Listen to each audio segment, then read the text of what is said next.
The sky. Are there men in it? I don't know, that's just the name of the video game. No Man's Sky, the black sheep of gaming for almost 8 years now. A game whose release was ridiculed and mocked so hardly that it has become a cautionary tale for gamers of all ages not to fall for the hype, to wait for reviews. And I don't think any of us listened to that. Recently, Bethesda released their brand new flagship IP, Starfield.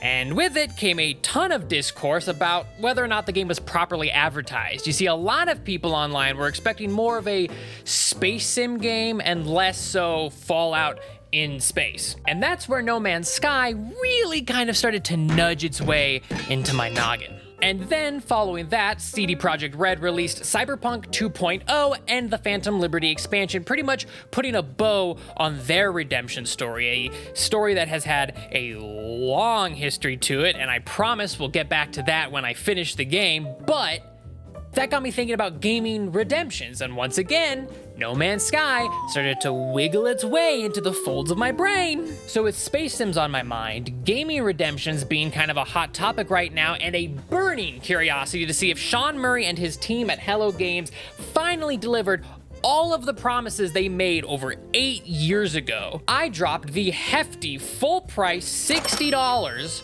to finally sink my teeth into this wonderfully unusual and interesting game.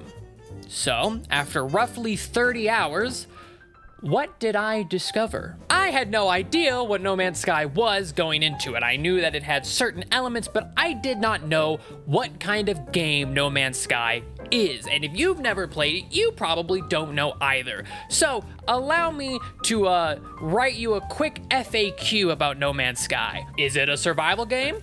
Yeah. Is it a space sim? Sure is. A space combat dogfighting game? Hells yeah. An exploration sim? Absolutely. Is it a farming sim? I mean, it's no Stardew, but yeah, that's in the game. How about a management sim? Yup. Is it a crafting game? Also, yeah, it's a sandbox building game, right? Yeah. A surprisingly deep and rewarding one, too. Sure. Is it a VR game? It is now. Is it a third-person shooter? Sure, why not? Is it a first-person shooter? Fuck it, you know what, at this point, why not? Why isn't it just everything all at once? It's everything. Everything. Yeah. No Man's Sky's greatest achievement is just how endlessly massive of a game it is. But I also think that's the game's biggest downfall, but I promise we'll come back to that. You see, the release version of No Man's Sky is a shadow of what it is now. That was just the foundation. The game is downright unreal in 2023. There is actually a comparison chart you can find online that has all of the things that the game was promised to have at launch and what the game has now. Granted, that hasn't been updated in a couple years, but I still think it's pretty impressive to look at that chart because there's an entire section at the bottom of just stuff dedicated to things that Hello Games made and put in the game, but they didn't promise. And I think that's pretty neat. So what makes up the core of No Man's Sky? Well, first of all, there's the seamless space exploration, right? That's been a big thing with Starfield.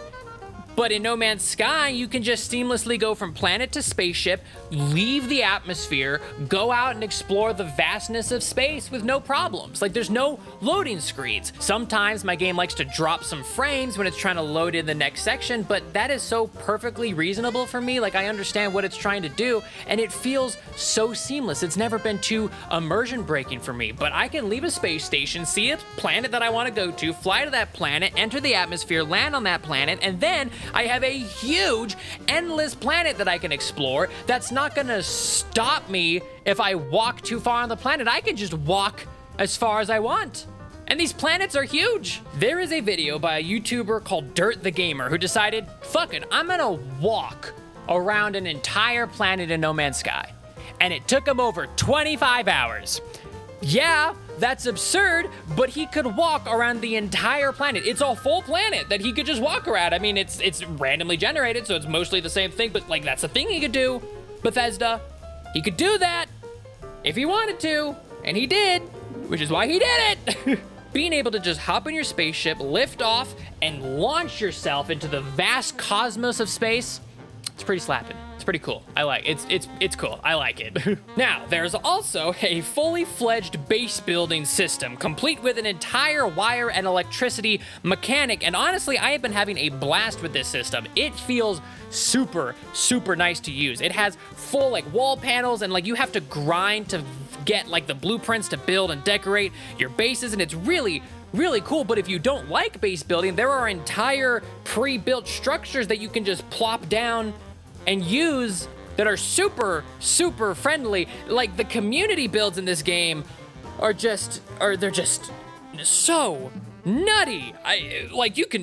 It's really cool. I like the base building system. It's awesome. Now, one of my favorite mechanics of this game is that it has an extremely deep difficulty tuner, so you can like adjust the game to play it exactly how you want to play it. Game accessibility is something that's really important to me, and one of the easiest ways you can do that is having such a deep difficulty tuner like this.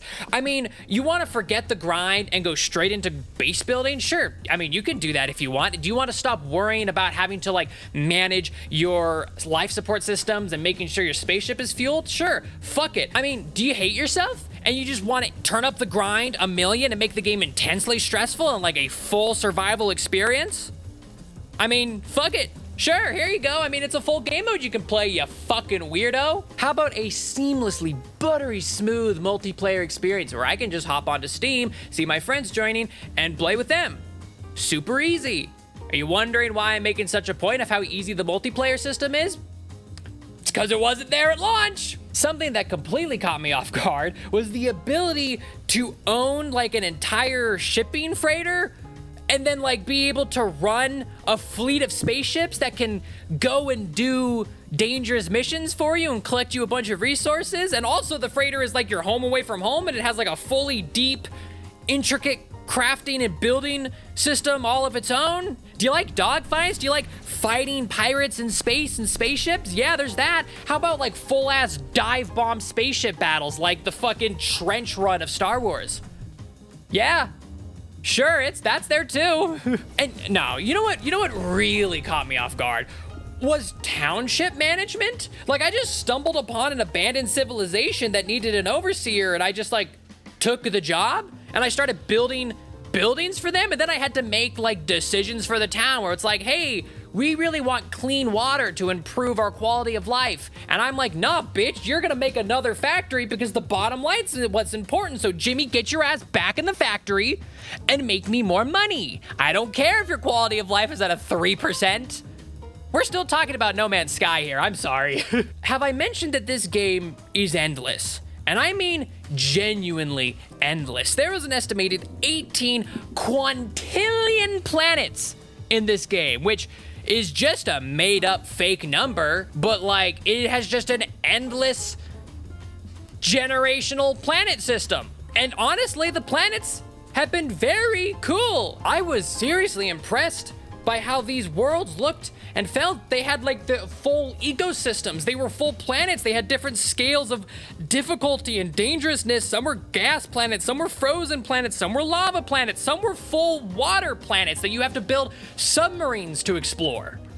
I didn't know I was playing Subnautica. I thought I was playing No Man's Sky. Huh? There's an entire storyline in this game, like a full quest campaign that I just said fuck it to. Like after 5 hours into the game, I'd have never returned back to. So I can't tell you if it's good or not because I got distracted doing other things. Genuinely, No Man's Sky is not the game I was expecting it to be. And when I think back on what I was actually expecting from this game, I don't know. But No Man's Sky feels like 20 different fully fledged games and mechanics in one package. Unbelievable.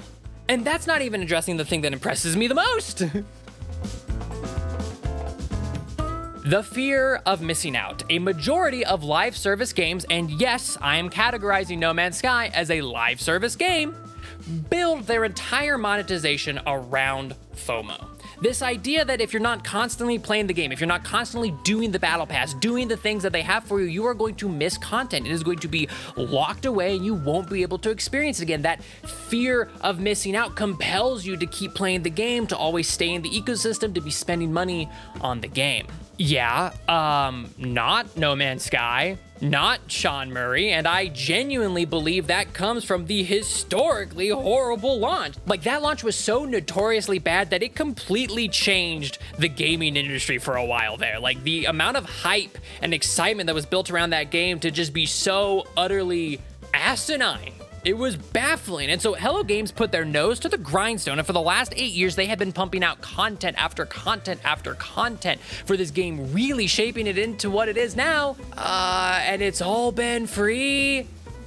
That's wild to me. No Man's Sky has positioned itself in this perfect niche as an endlessly explorable, replayable, survival, crafting, town management, space dogfighting, multiplayer MMO slightly kind of thing, I guess. But it's all for one purchase. Granted, this is a full-fledged $60 purchase, but with the amount of content on offer and the amount of hours you can get out of this, it genuinely feels worth it, especially considering that they're not scalping you for more money. Once you own the game, all of the content is yours. All of these updates and expansions they've been releasing are free. You pay the game once and the game goes on sale constantly. So let's say you get the game for 20 bucks, you have countless hours of content on your hands. It's weird.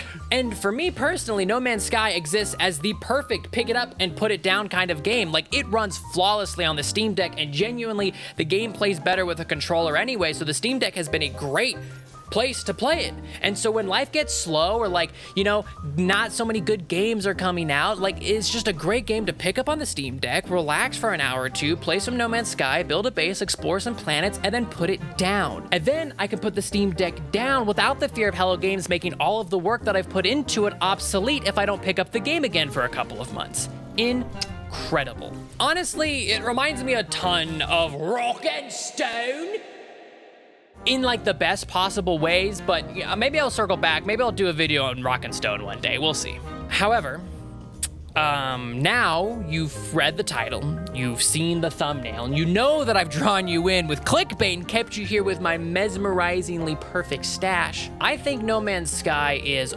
almost perfect. Everything that I have just endlessly gushed about is also the game's biggest problem.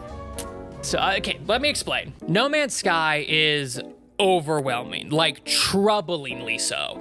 The new player onboarding experience is serviceable, but it somehow is extremely hand-holding and also doesn't answer any of the questions that you have as a new player at the same time. It's very strange. Just when you think you've finished the tutorial, you haven't. The tutorial just like kind of feels endless. It's just a never-ending stream of tutorial quests. And I've been playing the game for 30 hours so far, and this is what my quest log looks like.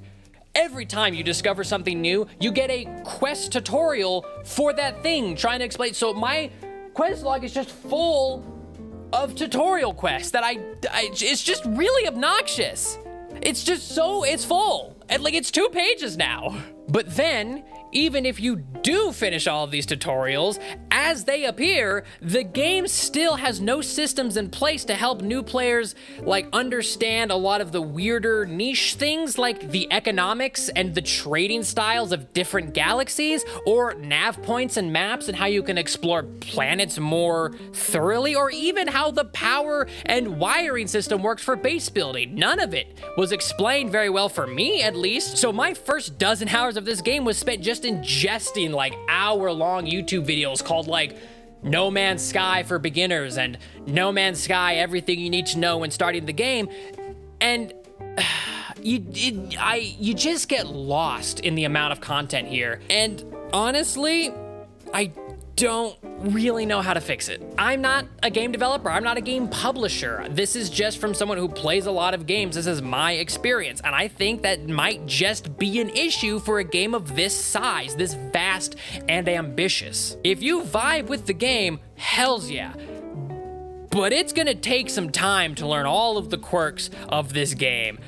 And I could see someone very quickly bouncing off the game or feeling so overwhelmed and just like not vibing with the onboarding experience and feeling cheated out of $60 because it is a full price $60 game. And all of the endless exploration and creative freedom that the game has is bogged down by having to major in a bachelor's of No Man's Sky-isms. I mean, I have barely scratched the surface of this game, and there is so much here, but also I don't know if this is the kind of game that I'm gonna put so many hours into because it's the perfect pick up and play game, but I can very easily see someone losing hundreds, if not thousands of hours in this game, the mechanics, all of the different parts of it. Like, you could probably spend 100 hours in just base building, just exploration, just underwater, but it's gonna take a decent amount of time to really understand the game and not just keep stumbling your way through it.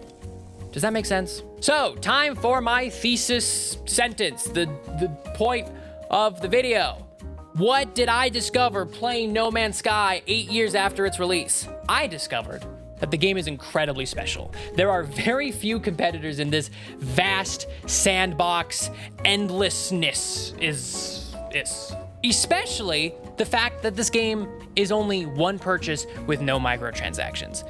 You buy the game and you play everything the game has to offer, as much or as little as you like. And yet its vast, endless capabilities can overwhelm newcomers and turn away those who aren't looking to invest the time and effort it takes to truly see what No Man's Sky has to offer. Did you write that, Dexter? Is it all, did you write it here? Is it all written down? It better be. After a historically botched launch, Sean Murray and his team put their money where their mouths is and have delivered a game that is almost unrecognizable to what it was at launch. An incredible time sink to play with friends or play with yourself, a game that delivers on its vision of space and space exploration. Having played No Man's Sky, I was thoroughly impressed with what this game has become. Also, you could be a silly little robot. I mean, look at me. Look at this guy. He looks so dumb. I mean, I look like Johnny Five from Short Circuit.